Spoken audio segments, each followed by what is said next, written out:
श्रीपुर वंदमी। अंतरिक्ष प्रभु पार्श्वनाथ का अतिशय तीर्थ धाम, युगों युगों से दिगंबरों का जिन शासन अविराम, जिन शासन अविराम। अंतरिक्ष प्रभु पार्श्वनाथ का अतिशय तीर्थ धाम, युगों युगों से दिगंबरों का जिन शासन अविराम। पत टिके ना जहां अधर में गुण रत्नों का गिरिवर हो, कितना विस्मय किसे नहीं हो, चलो देख लो सिरपुर को। देवों के भी देव पार्श जिन अंतरिक्ष में शांत रहे, युगों युगों तक दिगंबरों का जिन शासन जयवंत रहे, युगों युगों तक युगों युगों से दिगंबरों का जिन शासन अविराम, जिन शासन अविराम। भगवान पार्श्वनाथ की स्तुति करते हुए आचार्य कुंद देव विद्यानंदी एवं आचार्य मदन कीर्ति जी ने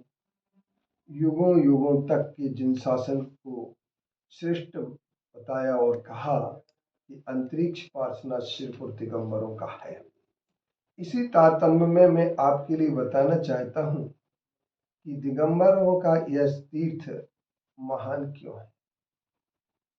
तो इस तीर्थ का महानता का कारण सबसे बड़ा यह है कि इस तीर्थ के लिए विविध तीर्थ कल्प में श्वेतांबर आचार्यों ने भले ही इसे कुछ भी घोषित करने की कोशिश की हो, कहानी कुछ भी गढ़ी हो, लेकिन वह कहानी कितनी सच है कितनी झूठ है मैं नहीं कह सकता हूँ, परंतु यह कहानी बनाई गई प्रतीत अवश्य होती है।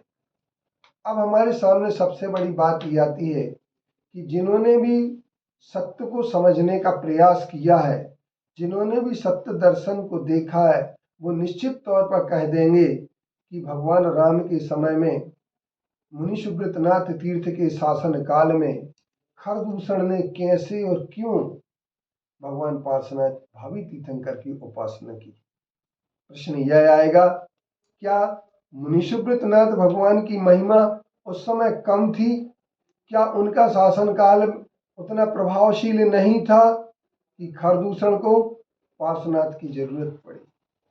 और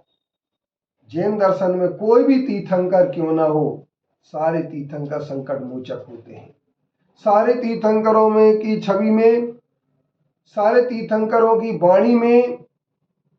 जीवों के अनंत संकट दूर करने की क्षमता है, क्योंकि उनकी वाणी हमेशा हितोपदेशी होती है। वे हित का उपदेश देते हैं, वे संसार के प्रत्येक प्राणी के लिए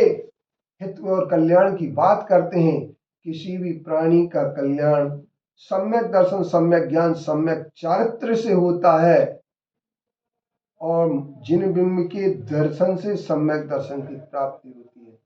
तो कई लोग कभी कभी ये बात प्रश्न उठाया करते हैं कि कल्याण मूर्ति से होता है या कल्याण मंदिर से होता है या कल्याण तीर्थ से होता है। तो आचार्य बड़े स्पष्ट शब्दों में कह देते हैं कि कल्याण किसी से नहीं,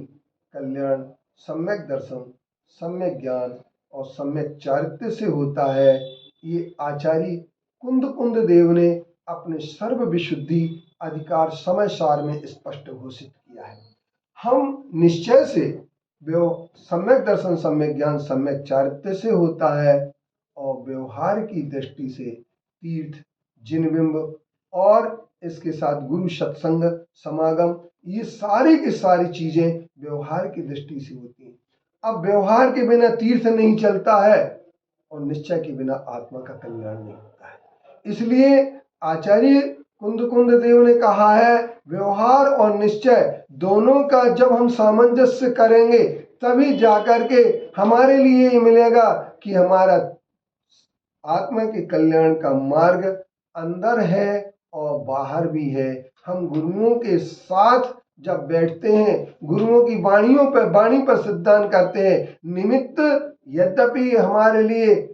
संसार में परिभ्रमण करने के निमित्त बहुत मिलते हैं, लेकिन मोक्ष मार्ग के निमित्त बिरले ही होते हैं। इसलिए मोक्ष मार्ग के जो निमित्त होते हैं, आत्मा के कल्याण के जो निमित्त होते हैं, हम उन निमित्तों के लिए साष्टांग प्रणाम करते हैं, क्योंकि हम आह्लाद हो जाते हैं और हम ये कह लेते हैं, छवि भीत रागी नग्न मुद्रा दृष्टि नासा पर धरें, बस प्रातिहारी अनंत गुणयुत कोटि रवि छवि को हरे, मिट गयो तिमिर मिथ्या तुमेरो, उदय रवि आत्म भयो, मोह हरस और ऐसो भयो, मनुरंग चिंता मणि लयो। जैसे किसी भिखारी के लिए, गरीब के लिए चिंतामणि रत्न मिल जाता है, वो खुशी को प्राप्त हो जाता है, ठीक इसी तरीके से हे भगवान, हम भी आपके इस जिनबिंब को देख करके और अंतरिक्ष पार्श्वनाथ शिरपुर के दिगंबर जिनबिंब को देख करके तो हर व्यक्ति का मन आह्लादित हो जाता है और वह कहने उठता है कि एक बार नहीं, हम शिरपुर बार बार आएंगे और अंतरिक्ष पार्श्वनाथ की मूल स्वरूप दिगंबर को देख करके, दिगंबर स्वरूप देख करके चरणों में उनके बैठ करके अपने मिथ्यात्व रूपी अंधकार को मिटाएंगे और अंतरिक्ष पार्श्वनाथ की जयकार जहां कुंद कुंद आचार्य ने की हो, पाशम श्रीपुर वंदामी जहां विद्यानंदी आचार्य ने श्रीपुर स्तोत्र लिख करके जयकारा लगाया हो और अंतरिक्ष पार्श्वनाथ के दिगंबर स्वरूप को उद्घोषित की हो, मदन कीर्ति आचार्य श्री ने 12वीं शताब्दी में उद्घोष किया हो कि पत्रम यत्र विहायसी प्रभुपुले स्थातुम क्षणम न क्षमम तत्रास्ते गुण रत्न रोहणगिरी यो देव देवो महान चित्रम नात्र करोति कश्य मनसा दृष्टा पुरे श्रीपुरे सस्री पास जनेश्वरो विजयते दिग्भाष्याम शासनम। दिगंबरों का युगों युगों से यह जिन शासन जयवंत हो रहा है, ऐसे हम पार्श्वनाथ भगवान की वंदना करके, संकट मोचक पार्श्वनाथ भगवान की वंदना करके हम विघ्नहर पार्श्वनाथ, चिंतामणि पार्श्वनाथ और हम ना जाने कितनी उपाधियों से पार्श्वनाथ भगवान की नमन करते हैं और उनके चरणों में बैठ करके हम श्रीपुर पार्श्वनाथ, अंतरिक्ष पार्श्वनाथ की बार बार वंदना करने की भावना रखते हैं और जो बार बार वंदना करते हैं उनके ना जाने कितने संकट अपने आप दूर हो जाते हैं। ऐसे संकट मोचक अंतरिक्ष पार्श्वनाथ भगवान की जयकारा के साथ मैं अपनी वाणी को विराम देता हूँ।